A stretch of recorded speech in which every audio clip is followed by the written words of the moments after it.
Show, and we're going to talk about a building in Saginaw that has been discussed for many decades. Ever since I arrived here in '74, I've been hearing about it, and there is a group of people trying to do something about it. It is the Potter Street Station, and with us this morning, a couple of folks. First of all, the president of the association trying to save it, Glenn Steffens. Glenn, good morning to you. Good to see you. Good morning, Art. Thanks for having us. Sure, and also with him now is Alex Mixter, who is in charge of trying to save it, right? One bite at a time with the elephant. Yeah, great to be here.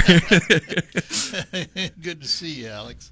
All right, so Glenn,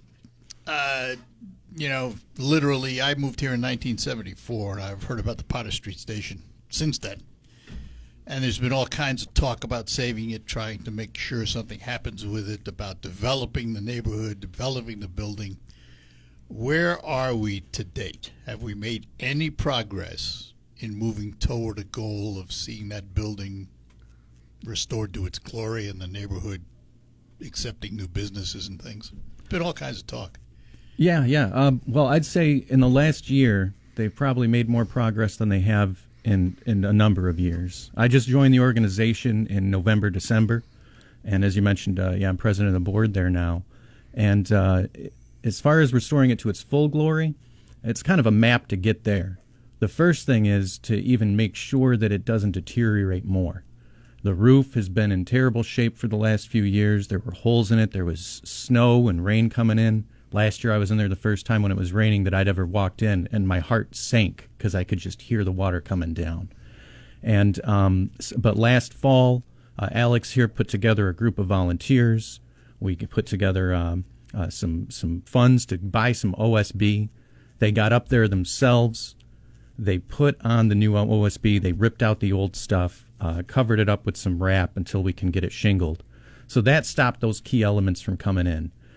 Right now, the big focus is, fix the roof so nothing's coming in. Make sure it's sealed up. Start working on the masonry, the floors, whatever this building is used for in the future. Right now, mothball it so that it isn't taking steps backwards, and that somebody, maybe it's us, maybe it's somebody else, can come in and get back to, as you said, its full glory. So, you've been working on this for a while, Alex. Mm-hmm. What are the structural bones of that building like? The really surprising thing that people don't realize is how strong that building actually is. It has endured to survive all this. It has survived years without a roof. It's survived arson. It's survived just all out neglect, really. And the way that they built those things, it is trees that are holding this building up, basically. So if you go under into the crawl space, they are like, their beams way bigger than my hand. And when you actually see what's holding everything up, it stops being so scary. When you actually see that it's being held up by things like steel, and there are these, huge columns throughout the whole building, which they decorated beautifully too. But what you see from the street, I think, is very misleading. Because if you see something where the windows are broken, or you've got OSB that's kind of, aged, it looks worse than it actually is. And that's one thing that I've noticed in any preservation project I've been involved with in Saginaw, is that what you see from the street is usually scarier than what the engineers tell you. So when engineers went through the building a number of years ago, that's when we found out that it's straight as an arrow all the way across. The issue is that if we continue to let it, bleed with the holes in the roof, that's when you start getting into a situation where, nothing can last forever like that. Yeah, exactly. So at least we need to keep the water out at a minimum. And these types of buildings will stay forever, really, if we don't have that type of intrusion. And so you put new SB up on the building. How do you pay for it?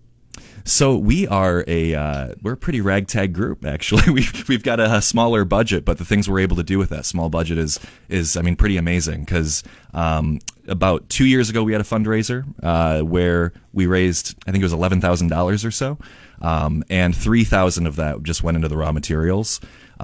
We were able to get up there because of a lift that was actually donated through McAllister Rentals out in Midland. They were super generous with that, and that allowed us to get up there, which is honestly 90% of the problem. The work isn't really that hard. It's tedious. It's not great on my back. I don't love it, and I respect all roofers who do this for a living.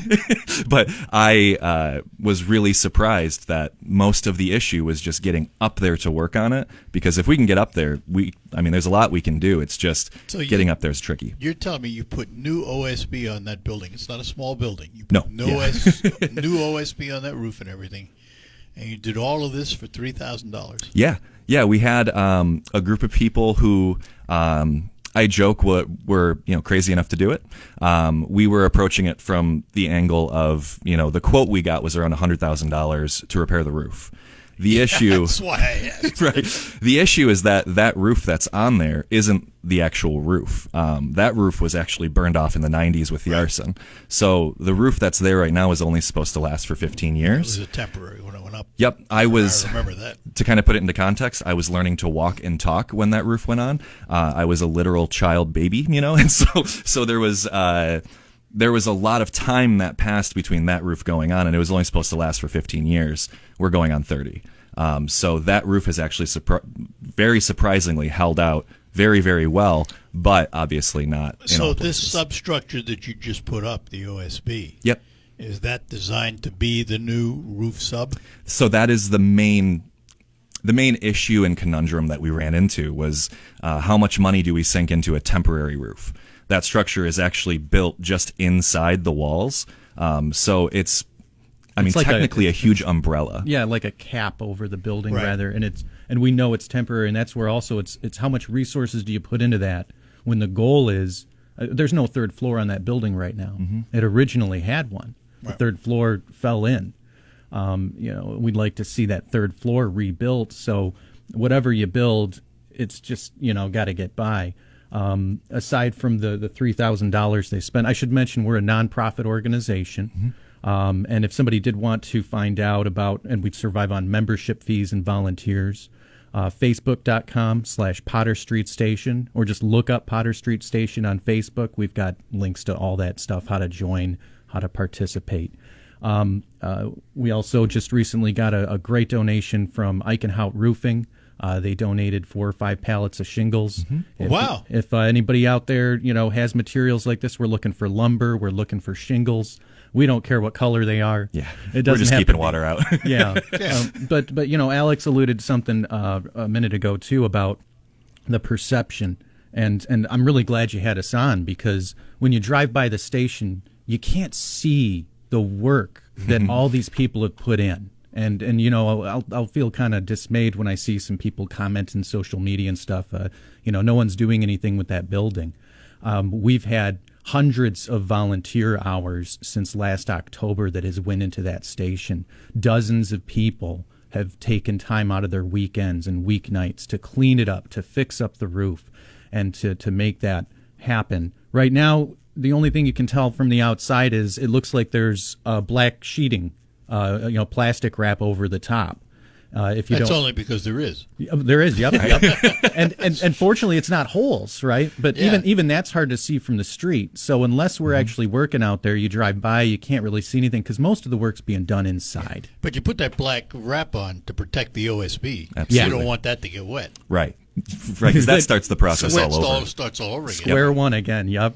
Yeah, so our So goal. if you've got all these shingles, when can you start putting shingles on the roof? The goal is to get going in June. That we're gonna, really push to get as many of materials that we need. I think we're pretty well set to get started, but with the weather in Michigan, we've it was a June day yesterday, and then by the end of the day, it was a March day. So there's a big spread of instability in the weather that was a huge factor for just getting that plastic on at the end of the year. In October last year, because we were really racing the clock before the snow started flying, and the goal was, before it's snowing and raining like crazy in the spring too, can we have something covering it, because it's about slowing it and eventually completely stopping it. So we can't really rest on the laurels at all here. Right. It's a matter of what's next, and that's going to be the shingles. And we'll find out what's next when we return after these notes here on the Art Lewis Show as we talk about the Potter Street Station. Millions of Americans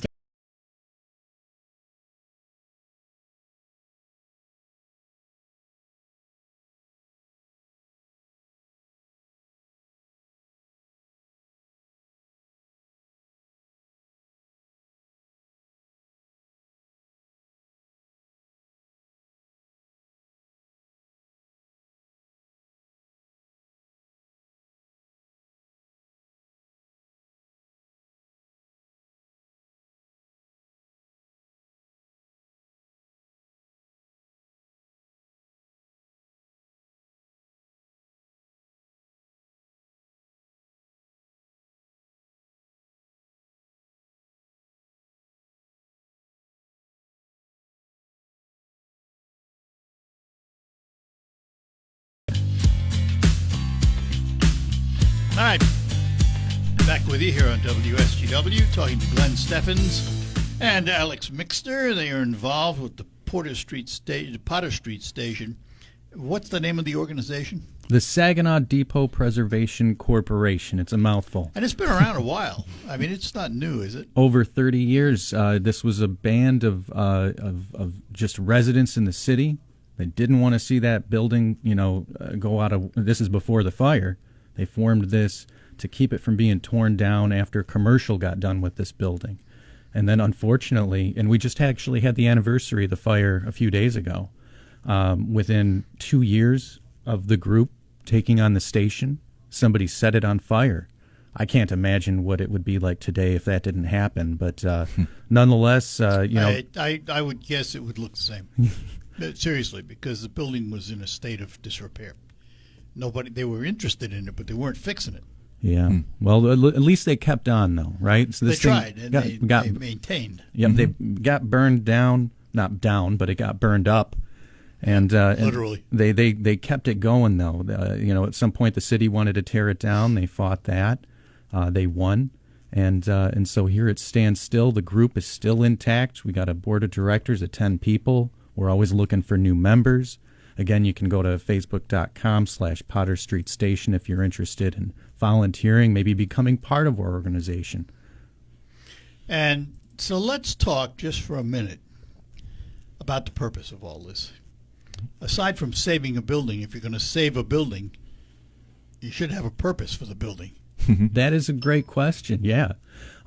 Regardless of what the purpose of the specific building is, whether it's Stars taking it over, whether it's turning it into, maybe it's housing someday, maybe it's a restaurant, maybe it's a train station again, and I'd love to see that happen. Yeah, well, but you got to have a roof, you got to have a floor, you got to have the thing fixed up. That's kind of where our group's focused right now, not putting the cart before the horse. But the other big thing about this, and you've heard me say this before, this isn't just about a building. This is a part of the city, the Northeast neighborhood, that used to be kind of the Wall Street of Saginaw. There were successful businesses down there. You look at the pictures of what it used to be, these historic buildings that line the streets, and now you got a smattering of maybe a couple dozen houses left, land bank-owned green lots throughout this area where 675 cut through and just kind of cut off this part of the city. And my take has been, and what's drawn me to this as well, beyond the building itself, is if we can get that thing purposed, that might be a draw for some reason to bring people into another part of the city. I've actually over the years given it some thought, because in my travels, I've gone to a number of areas where they have, for lack of a better term, boutique villages. And these are villages that are comprised of boutique businesses of various kinds that form a tourist destination. And I could visualize the Potter Street Station being the centerpiece of a village that surrounds it with all these boutique shops and things of that nature. Now, that's a pipe dream, I know, and it's a long way off. Right. But that's what I'd like to see. I mean, and I really think that it has potential. I share that same vision with you, and that's what's drawn me to it. You've got the Dow down the street, just within walking distance. We need hotels in the city. We need, a more robust downtown. And you want to talk about tax revenue. There's two ways to get it for the city. Either you do things like, and I'm not going to comment on the political side, but there's the tax cap argument. There's how much to charge in millages or assessment fees or whatever, or there's growth and expanding the tax base and taking tens or possibly hundreds of acres of land in this neighborhood, turning it instead of a government land that's not generating any income into a boutique shop that's now paying taxes on that. You've now increased the revenue for both the county and the city. This area isn't just about, just even one building. It's not necessarily even about one neighborhood. It's not even just about the city, but it's about the profitability and the sustainability of, I would argue, this entire region.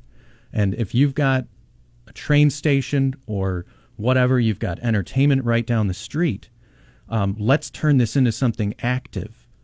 There's no crime in this area anymore.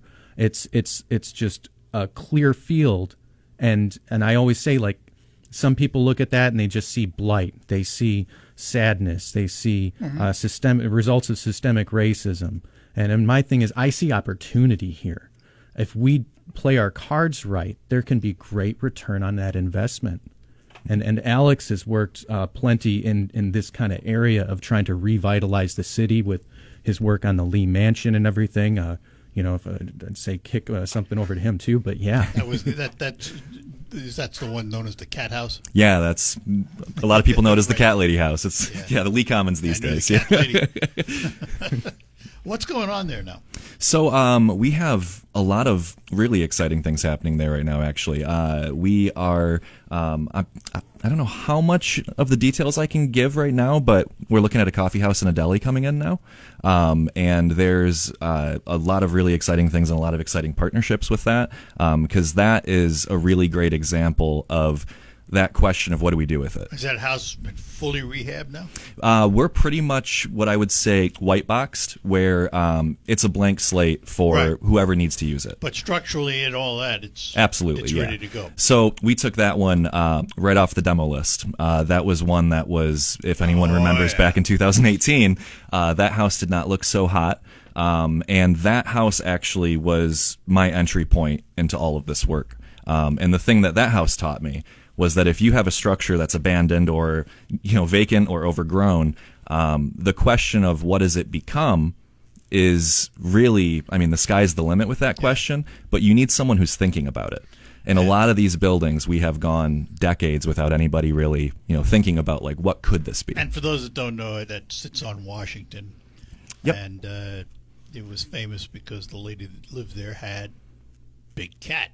Yeah, she had a pet leopard named Chichu. She had a leopard. And a lot of people remember her walking down the street in her big furs walking her leopard on a leather leash. That's something you probably don't forget.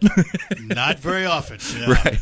So that drew me into that place. That's kind of the amazing thing about historic buildings is that they have this mystique to them that makes you go, wait, okay, so you said a cat, and then you say, well, no, it's a leopard. And then you walk through the house and you see the scars from, the claws of the cat stressed out on the woodwork. So you can see all the evidence of what was there. And, I kind of see the exact same thing over at Potter Street, too, of just this, like, it just has this magnetism to it. I think for historical record, you need to keep some of those claw marks. Oh, we kept every one, yeah.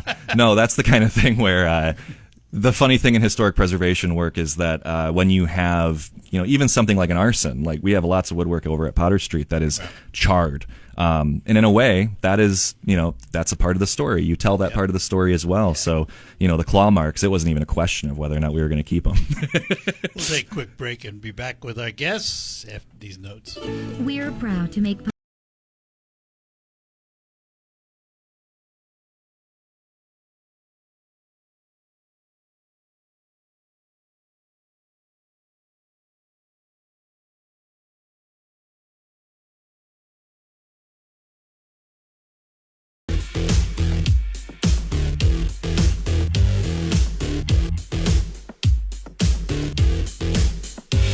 back with you, talking about the Potter Street Station and what its future might hold.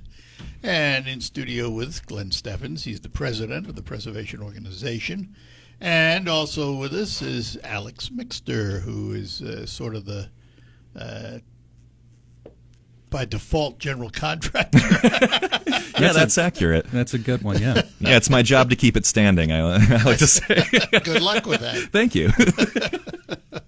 So, as you go in there right now, if I said to you, Alex, let's go into the station and tell me what your next project's going to be. Yeah, we have been doing a lot of cleanup lately in the main area where, unfortunately, that tower that was right in the middle of the building, year or so after the fire, I'm not exactly sure when, but that whole tower came straight down through the building, which was, unfortunately, right through the grand staircase of the building as well. So that whole area was, completely rebuilt with a lot of temporary structure just to keep things up. But what we're finding is once you get the debris away, you can actually see what the problems really are.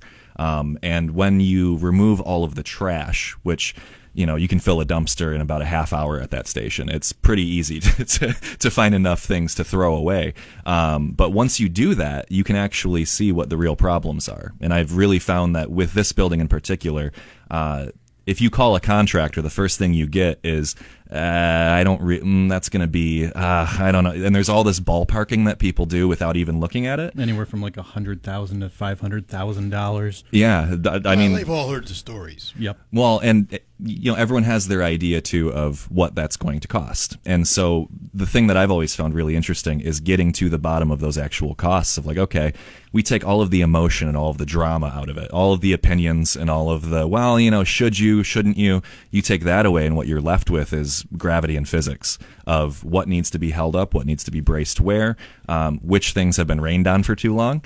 And we're really going through and identifying those areas to just kind of do a general triage. And the hardest part about this project has been that we're not even close to square one with this. No, and we got a ways to go till square one. Here's the other problem, as I see it.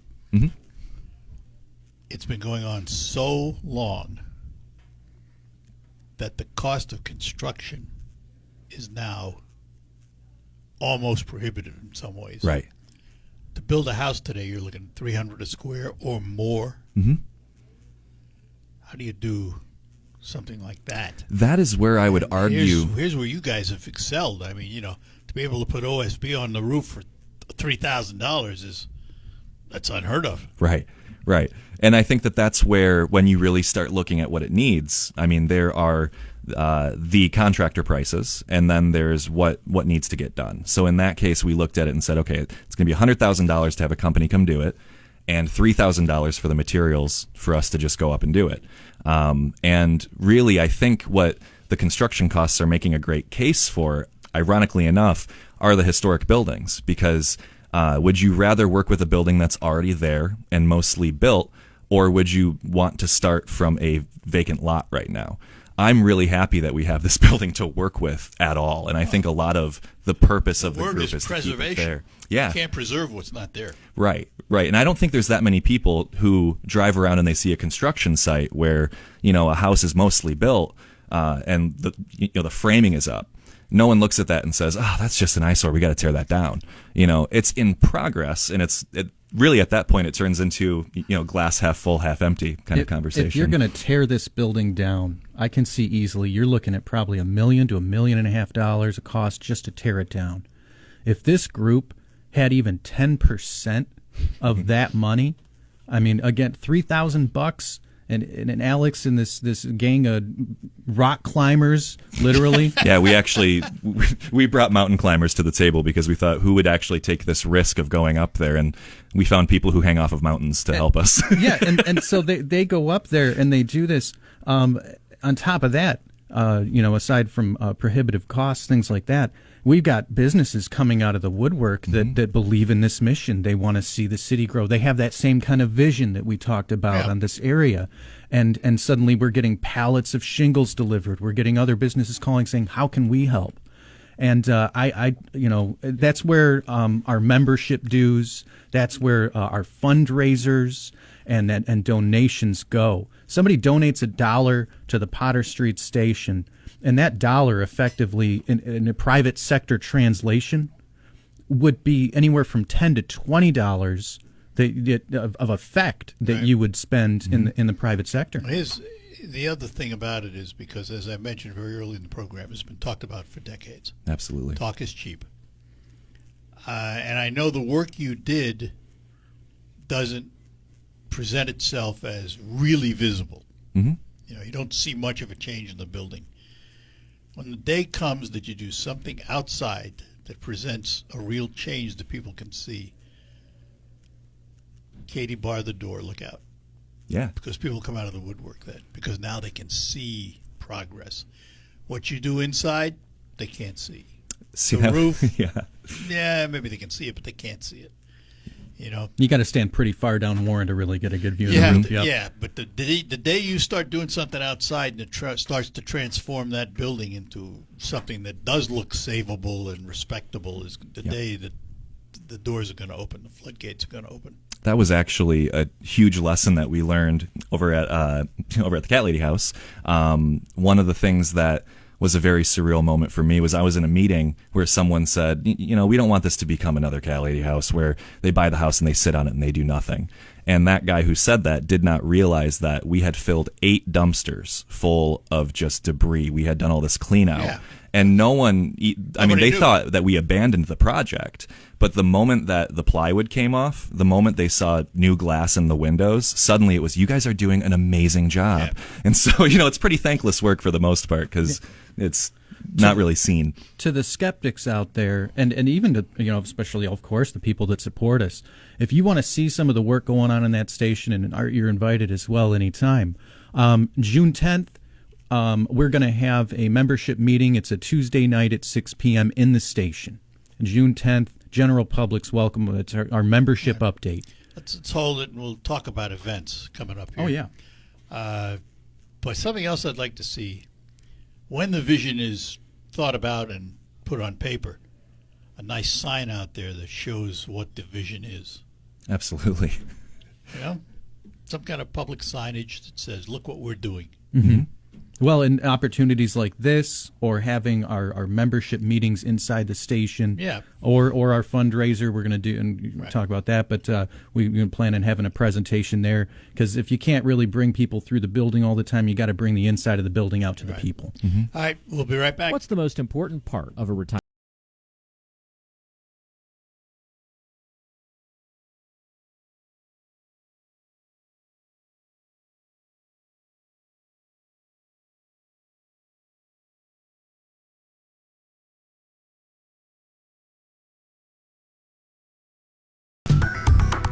All right, back with you as we talk about preserving the Potter Street Station in Saginaw with Glenn Steffens, president of the organization, and Alex Mixter. And I have a question from a listener, and this is the kind of question you would hope for. How do I volunteer to help? Oh, That's our favorite question. yes, that's a great question. As far as that doing actual work in the station, Alex holds monthly maintenance meetings at the station. And when is that, Alex? Those are the third Tuesday of the month, right in the station at, I'm sorry, 6 o'clock p.m. So at the station, third Tuesday of the month at 6 p.m. Also, go to facebook.com/Potter Street Station. Send us a message. Ask us, how do I volunteer? And then the other things I would say are come to our fundraiser or come to our June 10th meeting at the station. And when is the fundraiser? Yes, and where the and all fundraiser. that stuff. And I got to keep plugging that because that is our bread and butter. That is how we can determine how much work we can do on that station based on not just the volunteers that we get, but the money that comes from that fundraiser. That is Saturday, May 10th at the Saginaw Club from 6 p.m. to 10 p.m. And you can buy tickets, guess where?